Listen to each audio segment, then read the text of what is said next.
Ok, le point de non-retour est atteint, et là les citoyens ont dit que c'était mort. Il n'y a plus possible de revenir en arrière. Soit le gouvernement les écoute, soit ils foutent tout le pays en l'air. Justice Minister is calling in the Defence Forces as fuel protests enter a third day. Take your head, you bastard!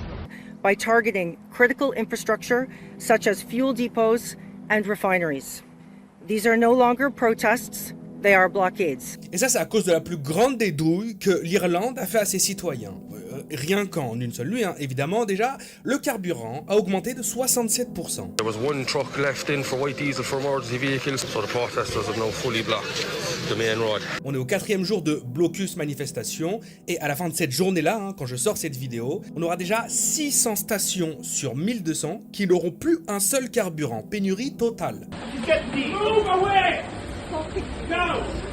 No, I'm not okay. You're attacking me. Et tout ça, ça arrive pour une raison très précise, c'est parce que non seulement les Irlandais ont décidé de manifester, mais aussi parce qu'ils ont décidé de bloquer les routes des raffineries, de bloquer le port où les bateaux arrivent avec les barils. En clair, il n'y a plus d'essence qui peut rentrer dans le pays là. Day 3 of the fuel protest, lads. Dublin, O'Connell Street is still shut down.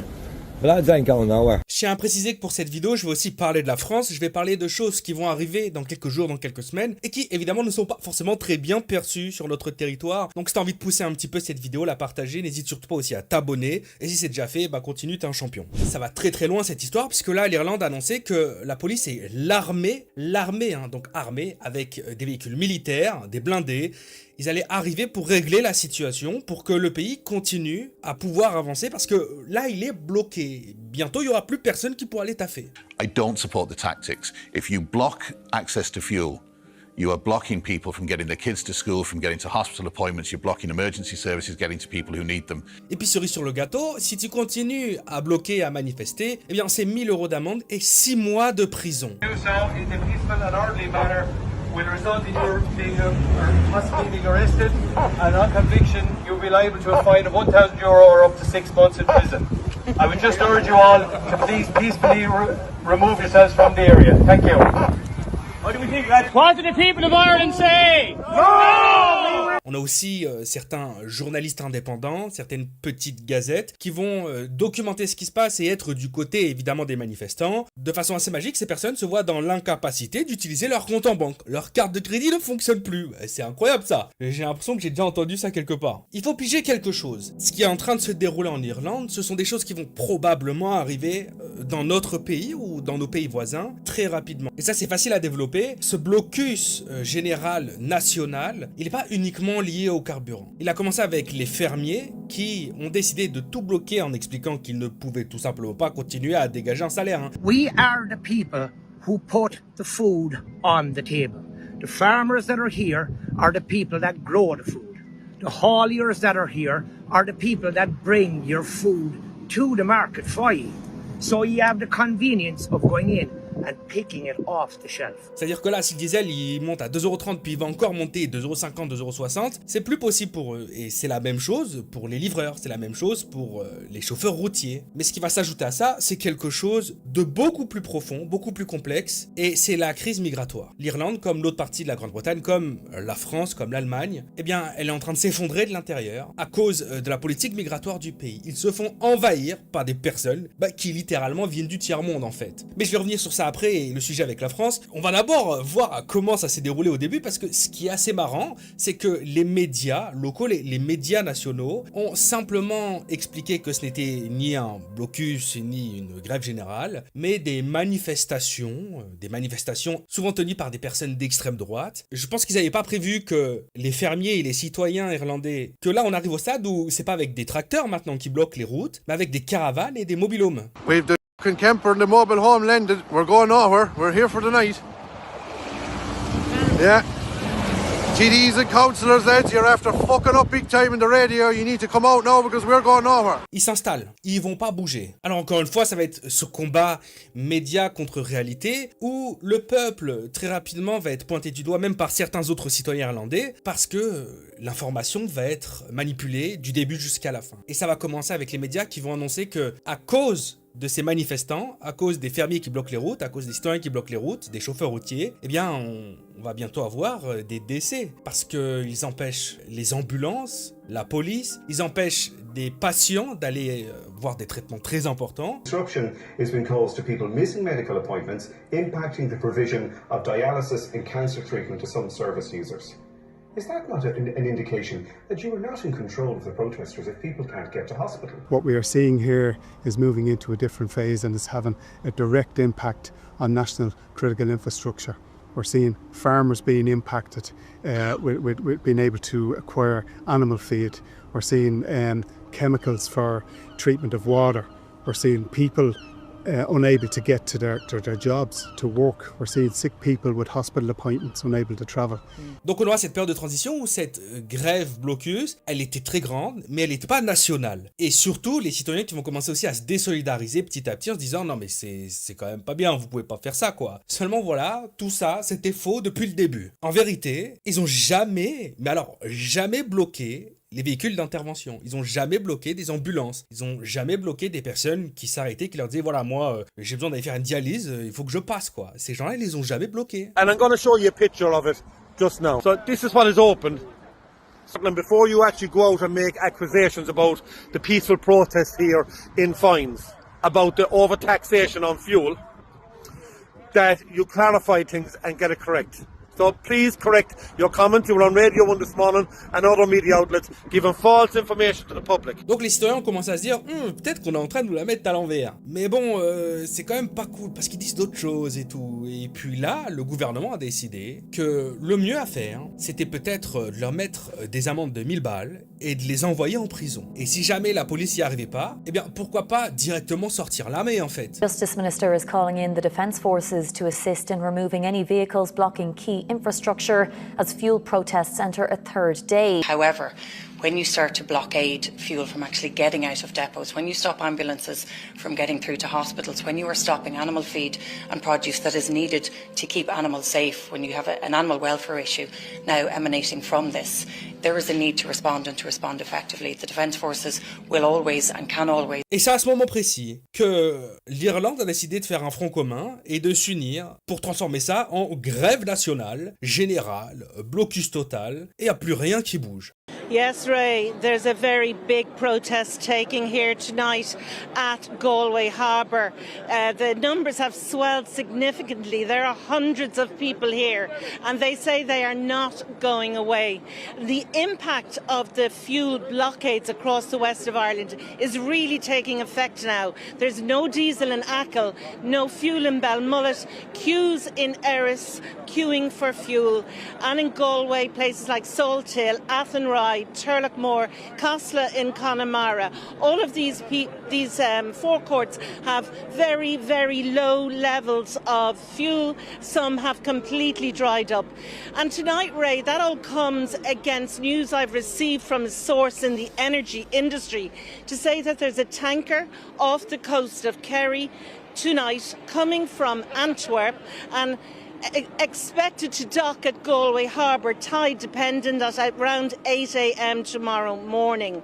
Now that tanker will get here but will not be able to land and offload 6 million litres of fuel. It's agri-diesel, it's white diesel, it's kerosene for home heating. On a près de la moitié des stations-service d'ici la fin de cette journée qui n'ont plus un seul carburant, plus rien du tout. Et c'est normal parce que, comme je vous l'ai dit plus tôt, ils bloquent à la fois les routes des raffineries, mais ils bloquent aussi le port où le carburant est déposé. Donc évidemment que là, le pays va plus pouvoir avancer à un moment donné ou un autre. Et de leur côté, pour le coup, là, on rentre dans une période peut-être un petit peu extrême, mais d'un côté, j'ai l'impression qu'ils ne savent plus quoi faire pour qu'on les écoute. Ils vont carrément aller dire, de toute façon, l'armée ne bougera pas. Nos véhicules sont trop lourds et sont trop gros. On est en train de plus en plus de ramener des véhicules qui sont impossibles à bouger sans nos clés. Donc vous allez faire quoi? The army come in the streets as we have actually a bigger army.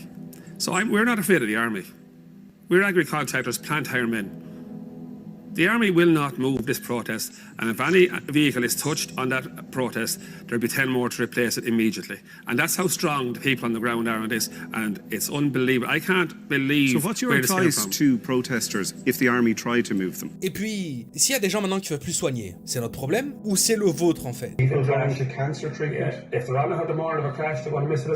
N'oublions pas aussi que les personnes qui actuellement sont le plus touchées rapidement, même si toute la population est touchée, ceux qui là en payent le prix fort en premier, eh bien c'est ceux qui permettent au pays de vivre. Les fermiers. Sans eux, tu peux pas manger. Sans les chauffeurs routiers, tes magasins sont vides. Il n'y a plus rien sur l'étal. Et on arrive donc à ce stade incroyable. Je pensais pas qu'un jour on y arriverait. Le gouvernement qui est en train de mettre en place, qui est en train de voir s'il peut déployer des sanctions qui sont encore plus négatives pour les fermiers et pour les travailleurs indépendants. Comme par exemple directement leur retirer leurs assurances de travail, en plus de leur ajouter des peines dont ils n'ont pas encore parlé. Those who were involved have caused considerable damage, they've lost control and that the country simply cannot be held to ransom. Now, Jim O'Callaghan has also warned this evening that they could also face other penalties or consequences, things like their licence or their insurance cover could be impacted as well. That meeting between senior Gardaí and the Defence Forces and the Ministers for Justice and Defence is ongoing this evening. It is clear that some people have significantly escalated an already difficult situation. This is not tolerable and it is against the law. And Garda Síochána is advising protesters to immediately cease blockades of such critical national infrastructure or face the full rigors of the law. Et ce qui est en train de se dérouler actuellement en Irlande, c'est quelque chose qui inévitablement va arriver en France. Inévitablement va arriver en Allemagne, en Italie, en Espagne. Parce que là, c'est la dictature européenne qui est en train de s'installer. Et c'est aussi pour ça que c'est en train d'exploser. C'est aussi pour ça que ça va beaucoup plus loin que nécessaire. Parce que ce n'est pas qu'une histoire de carburant. Et je pense que c'est à ce moment-là que c'est aussi important que vous partagiez cette vidéo parce que ce que je vais dire, c'est quelque chose qui est parfois dur à entendre, mais c'est une vérité qui est incontestable. Si aujourd'hui il y avait un référendum pour savoir si le peuple voulait tout ce qui est en train de se dérouler dans nos pays en Europe, la réponse, elle serait très vite trouvée. Nous ensevelir sous des taxes, sous des impôts européens, et de ce fait décider à notre place de si on veut payer tout 2 fois plus cher pour compenser la pollution mondiale de la Chine et de la Russie. Non, les gens veulent pas ça. Tout payer 2 fois plus cher pour importer des personnes du tiers-monde en grande quantité, par millions, et qui n'ont ni la même culture, ni la même mentalité. Les gens ne voudraient pas ça. Le sentiment de trahison actuel que les gens sont en train de vivre, il est encore plus grand qu'en période de guerre. Et c'est peut-être parce que c'est déjà la guerre en réalité. Je cautionne aucune violence, que ce soit contre le gouvernement ou contre n'importe qui en réalité. Mais le pattern est évident et surtout inévitable. C'est le début et c'est surtout le début de la fin. On ordonne aux fermiers partout de réduire leurs troupeaux pour satisfaire des cibles climatiques européennes. Et pendant ce temps-là, ils importent des millions de personnes issues de pays qui ne fonctionneront jamais avec le nôtre. C'est des gens qu'on va devoir nourrir, qu'on va devoir loger, qu'on va devoir chauffer l'hiver. Et c'est surtout pour beaucoup des gens qui ne travailleront jamais. Des gens qui vont uniquement faire augmenter, exploser nos statistiques de criminalité. L'Union européenne a décidé que la population native devait se serrer la ceinture. On doit revoir nos attentes à la baisse, on doit accepter un niveau de vie inférieur, et en parallèle, ils augmentent l'immigration de masse, qui accentue encore plus la crise du logement. Ça n'a pas de sens. On doit attendre 6 mois, 1 an, 2 ans, parfois 3 ans pour voir un spécialiste, sans déconner, 3 ans. Je l'ai eu avec une ophtalmo. Mais en simultané, on n'y voit aucun problème d'importer des millions de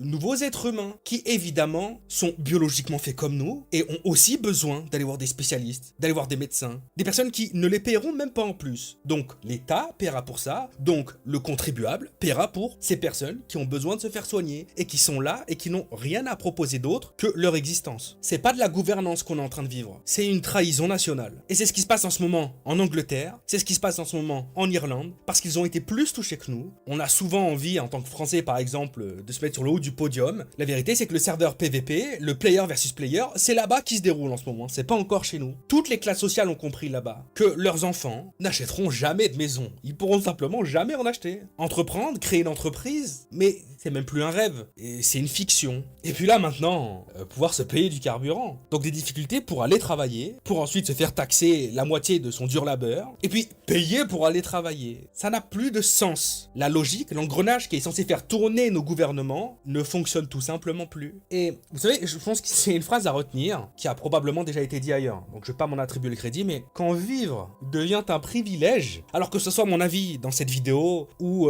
que ce soit les médias qui actuellement sont en en train de parler de ce qui se déroule en Angleterre, de ce qui se déroule en Irlande, évidemment ça va être catégorisé carrément d'idéologie d'extrême droite. Parce qu'on sait très bien qu'ils n'ont plus que ça maintenant. Mais je pense qu'il est important de retenir que quand quelqu'un vous dit, que ce soit au début, au milieu, à la fin d'une conversation, que t'es simplement un extrême droitard, probablement dangereux d'après eux, c'est qu'ils n'ont déjà plus d'arguments. C'est qu'ils ont déjà perdu. J'ai déjà beaucoup parlé sur cette chaîne de mes positions, qu'elles soient politiques ou non, et vous savez très bien que je me retrouve ni à gauche ni à droite, que j'estime que tout ça n'est qu'un grand scam de toute façon et que ce sont les mêmes personnes qui littéralement manipulent tout le monde. J'ai déjà dit plusieurs fois que c'est important pour moi qu'en tant que grande nation, on soit capable d'accueillir et offrir une nouvelle vie à des personnes qui sont des réfugiés politiques, des réfugiés de guerre. Il faut qu'on s'occupe de nos handicapés, il faut qu'on s'occupe de nos personnes âgées, il faut qu'on s'occupe de nos personnes en situation de détresse. Mais tout ce que je viens d'énumérer n'entre pas en opposition avec le fait de dire qu'on est en train de nous la mettre à l'envers et que on ne pourra plus retourner en arrière à un moment donné. Et vous savez très bien que les êtres vivants, animaux, humains, quand ils sont dos au mur, ils n'ont plus qu'une réponse à proposer. Et c'est cette réponse que j'aimerais bien